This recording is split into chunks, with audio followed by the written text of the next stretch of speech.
Today we're going to be taking what you've already learned and put them together into a pattern to make this really nice textured puffy block that we call the Tiffany block. And it is also reversible. The back looks exactly the same as the front, so it works well for scarves or blankets or things like that where you might be seeing the other side. Start off just like we do every day. Put your yarn through your hand up over that first finger. Pinch it with your thumb and your middle finger. We're going to make the slip knot. I'm going to twist the yarn up and over. Make sure I have a nice loose loop there. Grab that twist. Lay my hook down on the yarn. Pull it down through like I'm doing a chain. Then I let go of the twist. Grab that yarn and pull tight to make my nice little slip knot, and then I can tighten it up a little bit by pulling the yarn attached to my ball. Now I pinch the knot with my thumb and my middle finger and I start chaining. We're going to chain 23 times. Now the pattern for this block can be found on our website at halfknits.com. Once you get 23 chains on your hook, you're going to start and go back down the chain, working in the opposite direction. And you don't want to go into that first loop right there where your yarn's coming out. You want to move down to the second one. If you went into that stitch, you would simply undo your work. Lay your hook down, pull it back through. You have 2 loops, wrap, pull through 2. That is a single crochet, and we're just going to be doing 1 single crochet after another all the way down there. And you will end up with 23 single crochets when you are done. Just keep working each loop. And then when you have 23 single crochets, you are going to chain 1 and turn your work. Just flip it over so you start back working into your hand again. Okay, you're going to wrap the yarn, go into this first little hole right there. Remember, 2 loops on top from your single crochet. Lay your yarn on here, pull it back through, pull through 2, wrap, pull through 2. That is double crochet, and we're going to do another double crochet in the same spot.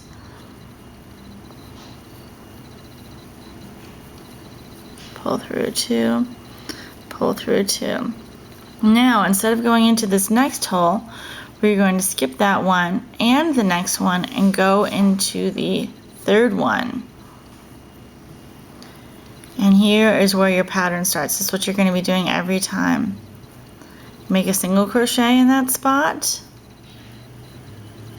and then in that exact same hole,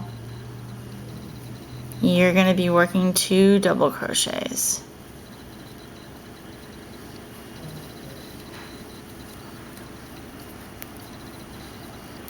There you go. That's your nice little leaning tower of crochet. Skip 2, 1, 2, go over here and start over again. A single and 2 doubles. Then when you have a whole row done, like this, you should have 7 little crescent puffs, fans, or whatever you want to call them, all the way down here. The last one, you end with a single. You don't put the 2 doubles in there, just a single. You chain 1 and then turn your work. Here we go. We're going to go working back into the hand again. Same pattern that we did on the row before, except for it'll be easier to know what stitch to go into. I'll show you why. That single starts off as your first, that chain starts off as your first single. You don't need to do a single. You just do 2 doubles into this first little stitch here. And you're going to reach over these 2 double crochets, skip those 2 stitches, and you can see if I kind of pull it apart, there's a nice little hole right down there in the middle. You're going to do your single and 2 doubles in that spot. Reach over those 2 puffy doubles, go right down into this little single, do a single and 2 doubles. remember, when you end, you are going to end with a single crochet, chain 1, and turn.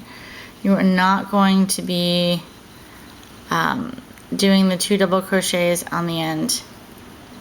Okay, so then you're going to get down all the way to the end.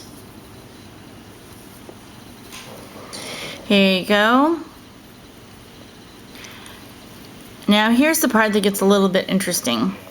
After that first row, you're going to be working into the puffs, but there is no single crochet here for you to do that last little single crochet. So you just pick somewhere kind of on the side. I usually pick actually the first double crochet top to go right into to do my single crochet. Pull it through. There's your last little single.